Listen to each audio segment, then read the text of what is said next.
Welcome to this week's edition of the Rip Current Podcast, sponsored by Wild Rivers, the official podcast of the Orange County Riptide. I'm your host, Justin Gans, and alongside me is Ryan Logan and Adam Coonan. How are you guys doing today? Pretty good. So the Riptide recently lost 3 games and had a rough losing skid, but ended up bouncing back on a walk-off win over the Arroyo Seco Saints via Max Senesac in the 10th inning. Adam, throughout that losing skid, what was a kind of key turning point that allowed the Riptide to get the win this past weekend over Arroyo Seco? And before those games happened, we had the makeup game over San Diego, which we ended up losing the makeup game in the 12th inning, 8-7. And then the next game we ended up killing the Sunrays by a score of 8-0. What are your thoughts just on the week in review so far? Well, you mentioned last night, so I'll start there. I mean, there really was no turning point. It was one man that kept the Riptide in the game and really held down the fort for them. Sammy Kova comes out and gives another tremendous start. That's back-to-back starts where he's gone 6+ innings, held the other team to 1 run or less. And, I mean, just a stellar night. Limited free passes, only 1 walk, 8 strikeouts. And to be able to hold that Saints lineup that scored 12 runs against the Riptide the night before to only 1 run, and then Arthur Liu came out of the bullpen, shut it down. Jack Bunnell out of the bullpen also came in. The pitching was phenomenal. And Connor Spencer said it. You know, this Riptide lineup may not have the bats to really carry this team, so they're going to rely on this pitching staff. They're going to need their starting pitching to go deep into games and really take on the challenge of carrying this team and keeping them in games so that the offense can come up with those timely hits. So if you ask, one key player in that game, you have to point to Sammy Kova. Obviously, great for Max Senesac to get the walk-off, but that's a win the Riptide desperately needed, and they were able to get it on the back of Kova. And then you talk about the beginning of the week there where, the Sunrays game was a bit strange. You're playing a doubleheader, a bit of a different scenario than usual. They tried to get aggressive. They got caught stealing in the bottom of the 10th or 11th in the continuation there, and just ultimately lost that game to the Sunrays, but were able to grab the second one. That was an important one. I believe Sammy Kova was actually the starter in that game also, but just another, rough patch in the season here for the Riptide up until last night. It fall on the road a couple times, and they really needed that game against Arroyo Seco, so sure, Connor Spencer is really happy they were able to grab that one last night, and now they're right there in the standings to secure that second seed CCL South. Yeah, and even just talking about playoff implications, that was a huge game for them. They needed to get that win, and the team ended up pulling together, and Kova kind of carried the team on his back in a way and just helped out. And then his catcher, Max Senesac, getting that walk-off win. You mentioned carrying the team. Connor Spencer in the post-game interview compared it to a goalie in hockey standing on his head. No matter what happens around him, even though the Riptide had 4 errors in the game, Sammy Kova was able to overcome it all. And despite not having a lot of run support, able to keep his team in the game long enough to where they could finally get it going and find that extra run to help them win the game. So that's going to be the key to success for OC going forward. Being able to have their starting pitching be dominant, keep them in the game, and then finally finding those timely hits down the road. Yeah, and especially coming into the playoffs too. Ryan, do you have any takeaways about the week that we just had for the Riptide? Yeah, I went up to Arroyo Seco in Pasadena for the game up there on Saturday night, and that's just the honest truth. We got absolutely demolished. 12-5 loss, multiple home runs by Arroyo Seco, and then we come back on Sunday and very much so stay in the run for the playoffs. Like Adam said, it's huge, especially with the performance by Sammy Kova. So, Adam covered a lot of the bullet points for this past week, and this week is obviously the biggest week of the season. So definitely need to have good performances by our starting pitchers, especially on the road, and let's hope for the best. Yeah. I will clarify one thing. I feel like there's a lot of confusion from Riptide fans, even Riptide staff, maybe even Riptide players of how this playoff format works. In the CCL South, the top 3 teams make it. You have the 1, 2, and 3 seed. Santa Barbara, the Foresters, actually don't play in the CCL playoffs. They play in a different tournament that they choose to go to. So they're eliminated from the standings, and now it's just really you got the Oaks in first place, Riptide sitting in second place, and then the Saints sitting right behind them. Those are kind of the top 3 teams. The Barons are there. They're in the standings. Right now, I think they are sitting about 4 games back of the Riptide, so maybe a little bit threat of, the Riptide not making the playoffs. But I think in terms of making the playoffs, the Riptide are right there. But where they might want to be in the standings is in that second or first spot so that they could avoid going on the road. Because, Ryan, as you said, we've seen them go on the road to Arroyo Seco and Conejo, and it has not been pretty. So at least getting a home game for the first round of those games would be huge for the team. Yeah. And even Coach Hunter Spencer mentioned to us that, the bats haven't been, great, like you said, Adam. And, the pitching kind of needs to come out clutch. And speaking of Coach Connor Spencer, we recently spoke to him before one of the games this weekend, and this interview is sponsored by Pixie Car Wash Ferry.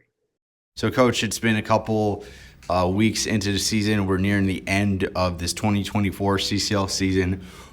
What are your overall thoughts on the Riptide in general, in just how they performed so far throughout this season? Yeah, a lot of ups and downs. I feel like it's been an inconsistent season.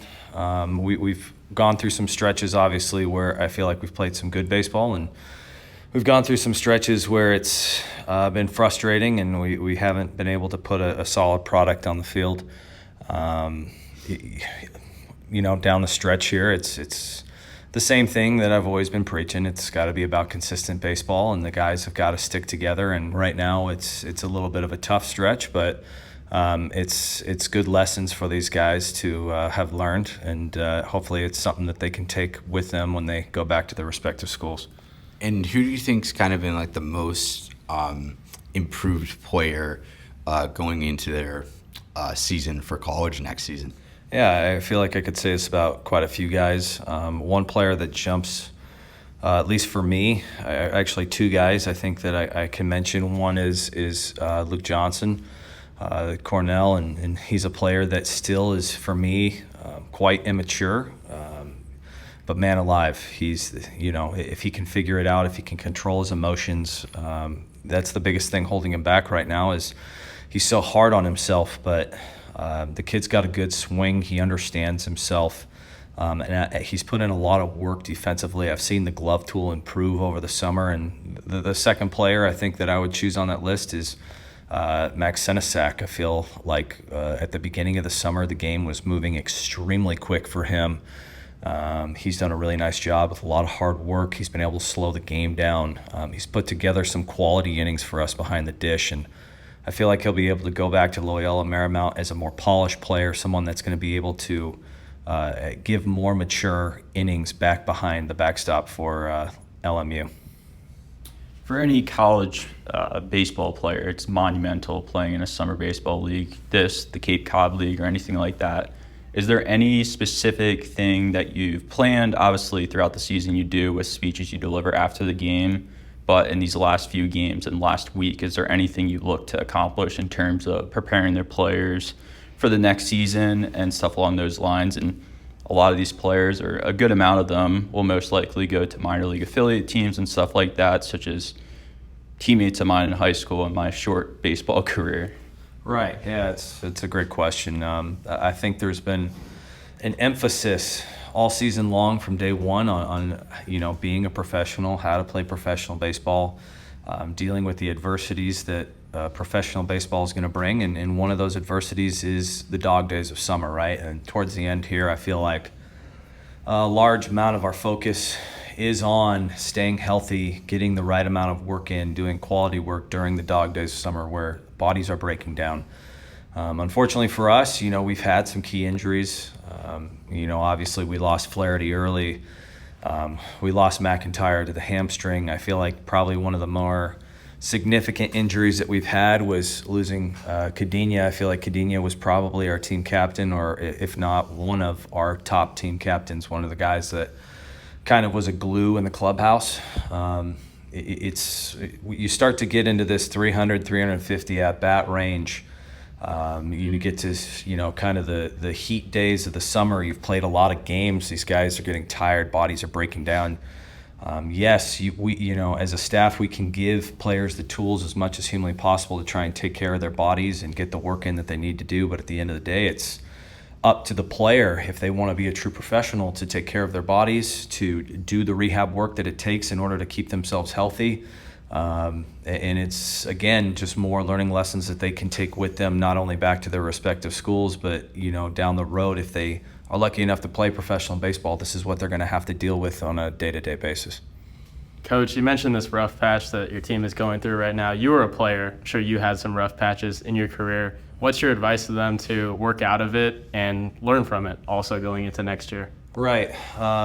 We went through a rough patch this season at Cal State Fullerton. Quite a terrible rough patch. The biggest thing is you got to stick together as a team. Obviously, I'm a realist. I had an interview the other night where I kind of laid it out that, we're in not a great spot. Obviously, our offense isn't, strong enough to make up for some of the mistakes we make defensively. But it's not only that, it just kind of seems like we're in a bit of a rut here where either we lose a ball game because we make defensive mistakes and we give the other team runs, or our defense plays pretty well, but our pitching can't quite hold down the fort. But either way, we're not a team that's putting 10, 11, 12, 13 hits a ball game. We're a team that is, and this is even when we had a good, winning streak going, we're a team that takes advantage of the mistakes that the other team gives us. We're a team that, puts the ball in play, forces the defense to make plays. We're a team that, needs to skill. And without defense and without pitching, it's going to be a bit of a struggle down here on the stretch. So those two things have got to click. At the end of the day, I feel like pitching is our greatest strength. Our defense and our inconsistent team defense is our greatest weakness. If we can clean up the team defense, and if the pitching can hold down the fort for us, then obviously we'll have a choice, or we'll have a chance. And the biggest thing about the game of baseball, especially with these one-game playoffs, if we can just get ourselves into the postseason, anything could happen. And that's the same way in the regular season when you're going into a regional or super regional to get to Omaha. Anything can happen in the postseason. We just got to get ourselves there. And right now we're in a bit of a rut where, with the injuries, with guys leaving, we lose Ace Reese this week. It's going to be an absolute grind down the stretch, but if we can just get there, then who knows what will happen in a 1 or 2 game stretch where we give it everything we possibly have. Yeah.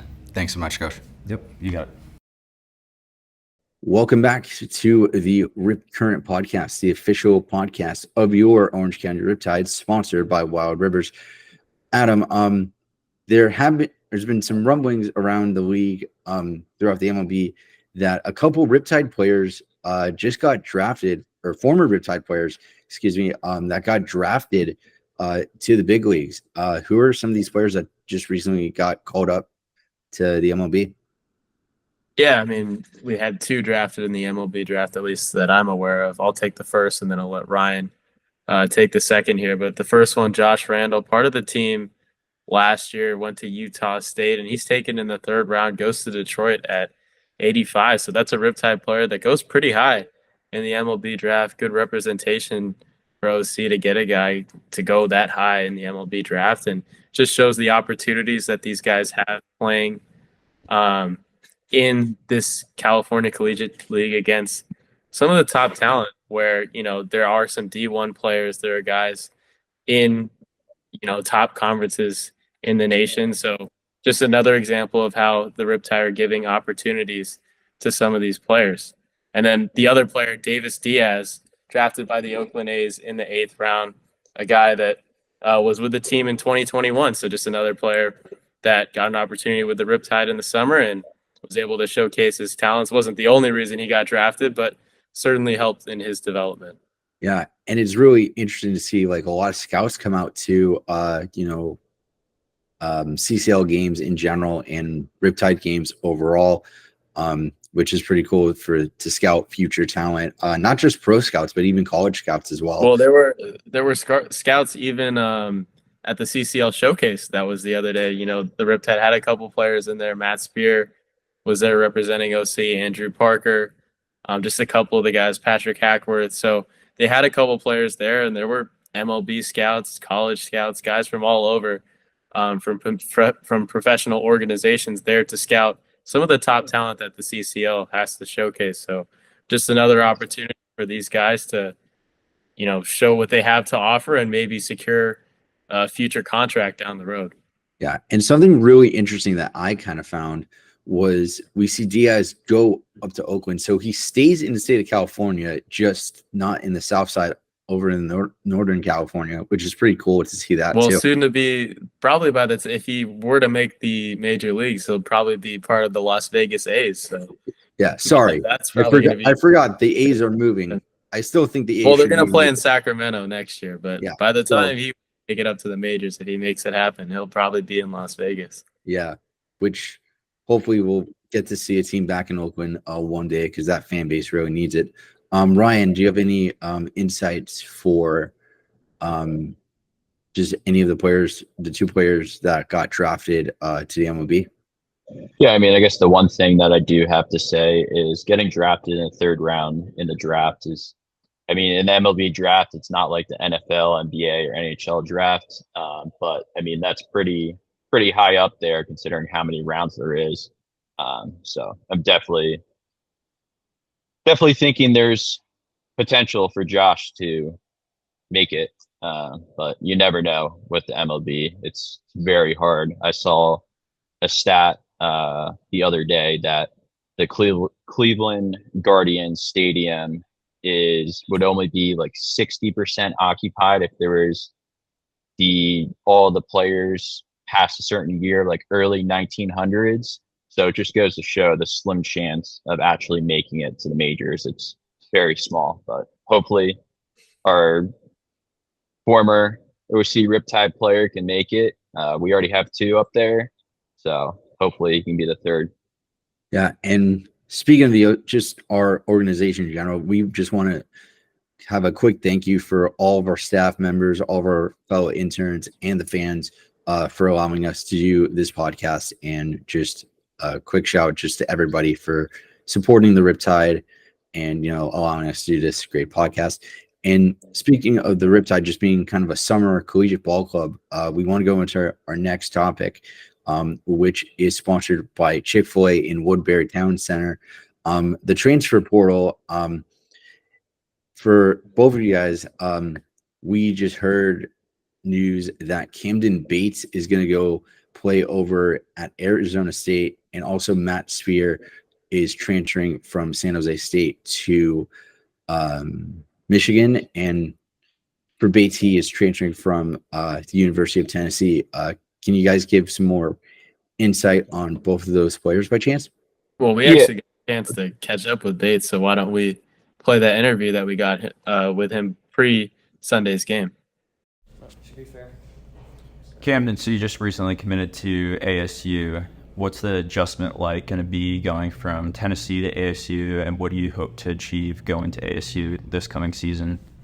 Well, definitely it's going to be the weather. A little bit drier over there. But yeah, I'm super excited to get to know the new coaching staff more, and just get used to the culture over there. And I know they have a good culture, so I'm super excited about that, and ready to win some more ball games and hopefully make it back to Omaha. But yeah.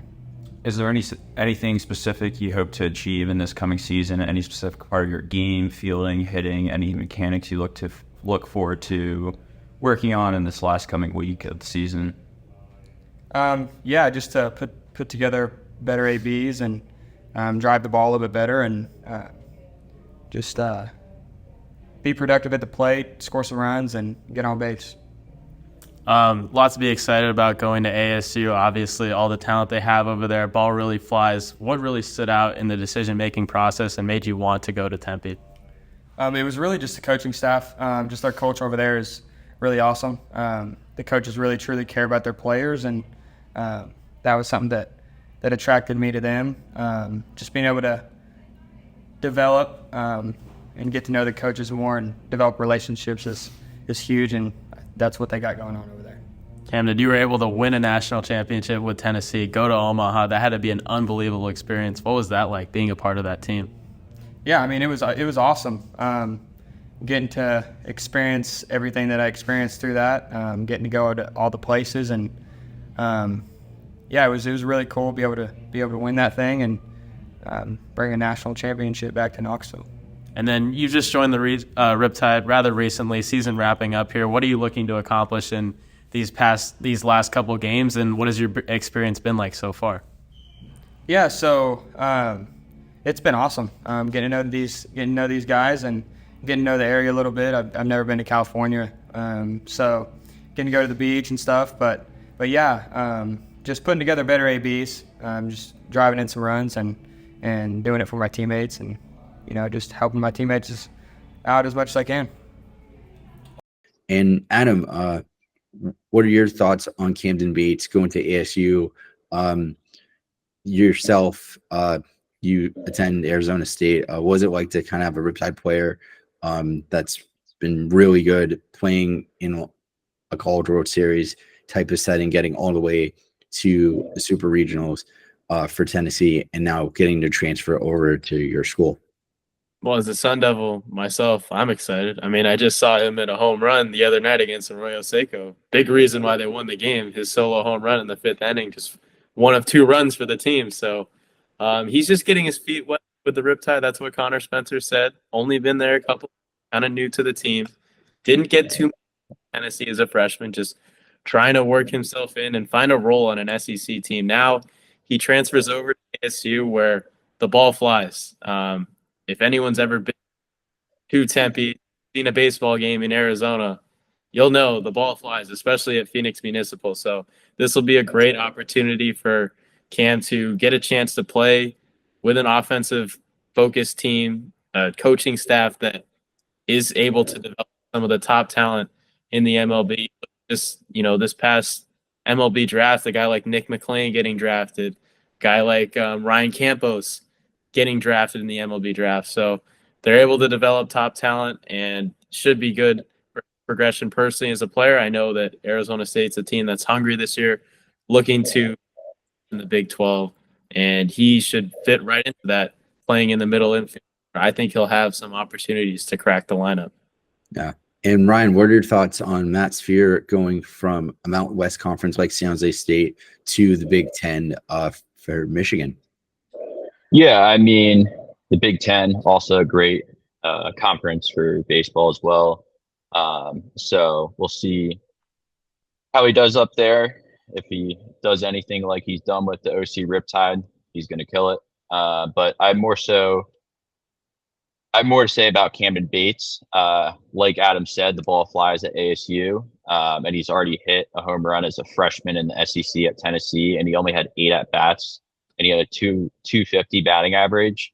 So, I mean, it's a very small sample size that we've seen from him. And transferring in as a sophomore, there's much of his game that we haven't seen in the D1 level of baseball. So, yeah. I'll say one thing. That lineup is not short on bats. So he's going to really have to work for a spot on that team. But from what I'm seeing from him and the way that he prepares and carries himself, I think that the coaching staff will fall in love with him, and I think he'll really get a chance to crack that lineup with the Sun Devils.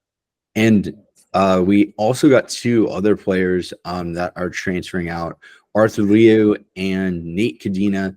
Cadena is coming from San Jose State, and Liu is coming from Cal Baseball. Arthur Liu recently played at Saddleback College. Both Liu and I are alums of the Bobcats. They ended up winning their 3C2A championship for baseball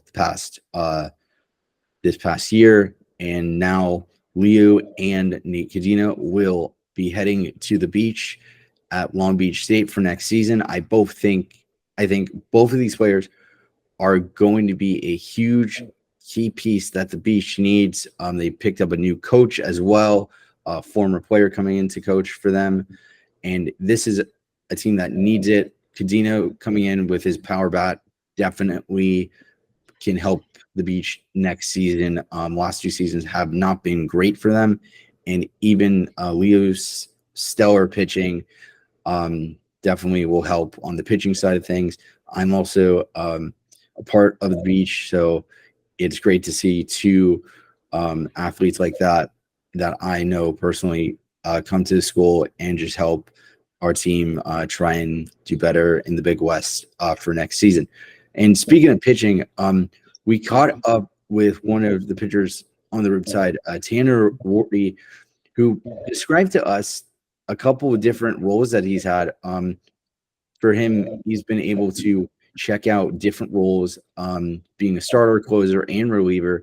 And we caught up with him recently to discuss his pitching styles and his play here at the OC Riptide.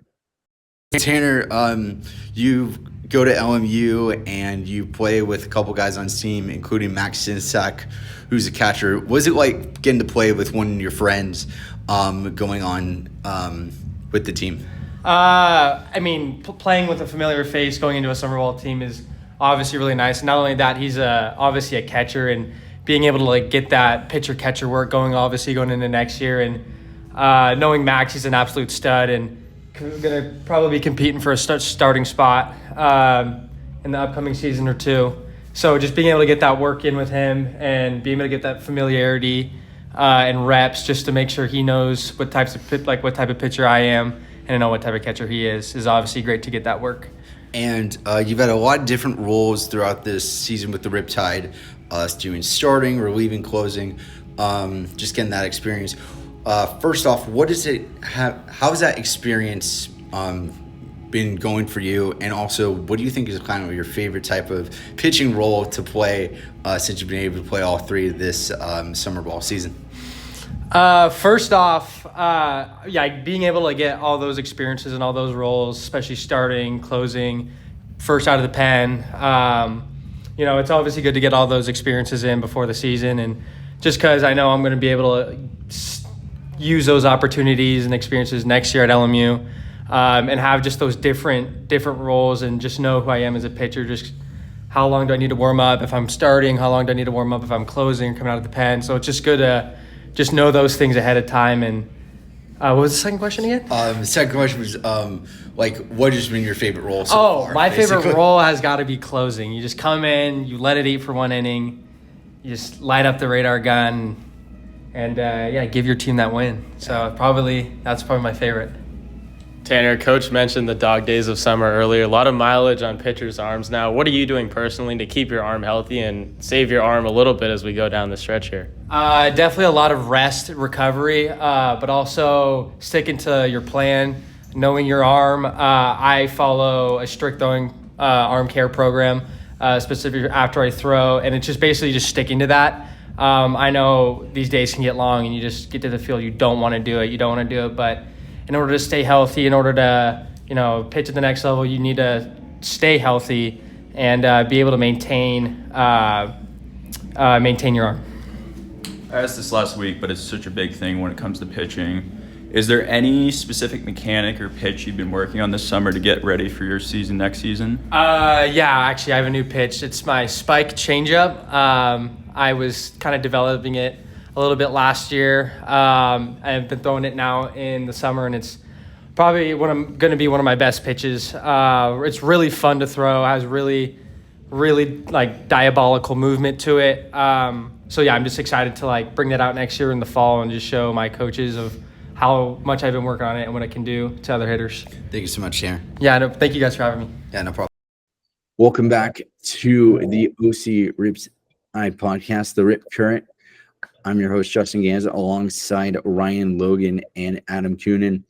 Some final thoughts heading into our final week of play for the Riptide.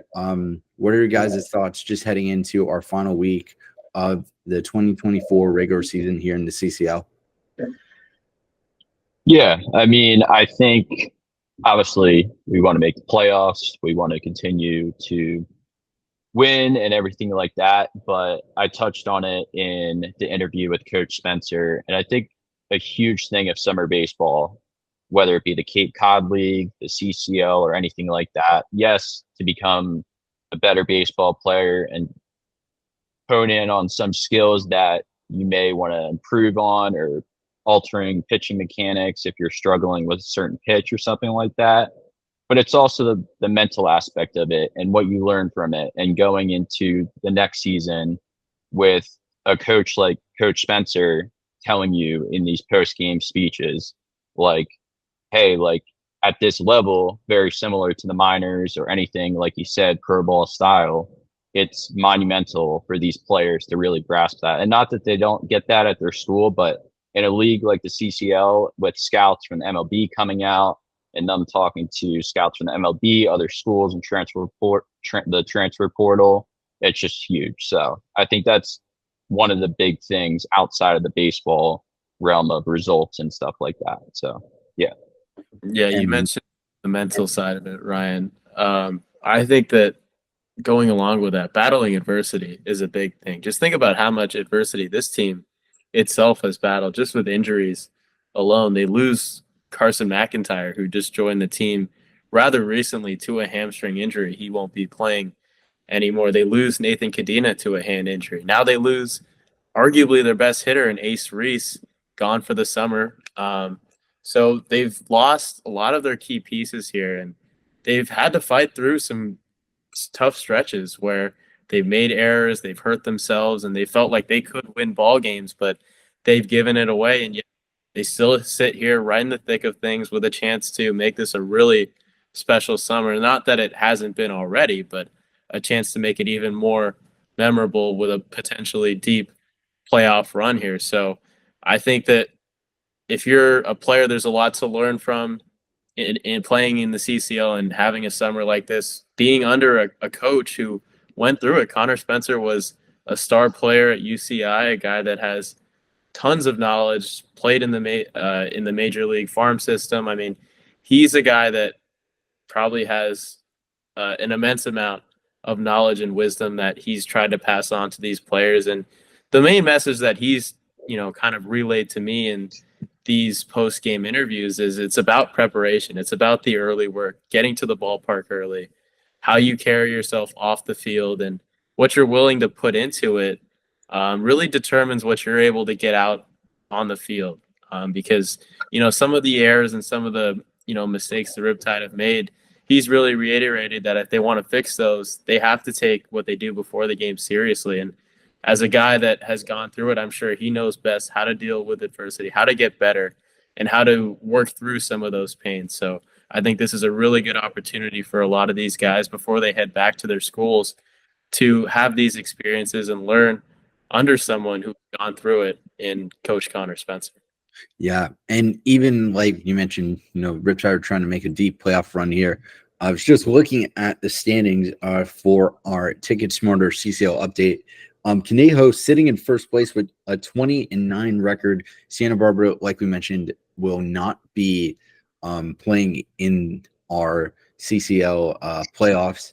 They will actually be heading out to Wichita, Kansas to play in that tournament. So it leaves a spot for the Riptide and the Arroyo Seco Saints to grab that second spot. Saints sitting in third with 16 and 14, and the Riptide just with one win above the Saints with a record of 17 and 4. So coming down to the wire in this final week, it's going to be a battle for that second and third spot and who gets it. Sitting in third or fourth, depending on what happens. Or actually, they would be fourth, would be the MLB Academy Barons with a record of 13 and 18. In fifth place, the Ventura County Pirates with a record of 6 and 2. And sitting in last place, the San Diego Sunrays with a record of 5 and 18. In the north, though, the Walnut Creek Crawdads, who the Riptide have played a handful of times this season, are sitting in first place once again with a record of 21 and 10. And in a similar situation to the Riptide and Saints, the Slow Blues and the Sonoma Stompers have an identical record almost, with St. Louis Obispo having a record of 16-13, and for Sonoma with a record of 16-14. So again, it's going to be a top battle for those two teams to see who gets the second and third spot in those games. And sitting in fourth is the San Francisco Seagulls with a record of 11-15. Right behind them is the Alameda Merchants with a record of 11-16. And finishing off last place is the Milno Park Legends with a record of 10-18 for the CCL North. Gentlemen, we are having our final week of the Riptide season. What do you think they need to do to try and get that second place spot in this final week? I mean, they're going to need pitching. That's really the key. And, their big wins when they beat some of the better teams in the league, it's just come down to starting pitching, what they can get out of guys like Sammy Kova, like Luis Becerra, like Andrew Parker. If they can get quality starts out of these guys, maybe even one on the road, would be a first for this pitching staff this season to go to Conejo and Arroyo Seco and really shut down one of these teams. That would be huge. But at least at home, the pitching has been solid, and that's going to be the formula. It's just strong pitching from the bullpen as well, and timely hitting. That's really what it comes down to, because at this point in the season, I don't know if they can fix all the mistakes they've been making defensively. I don't know if that's an area of their game that's going to grow leaps and bounds. I don't know if the hitting is going to take off, especially with all the bats that they lost this summer due to injuries. So at this point, I think they're going to need really strong, especially starting pitching and timely hitting at the games.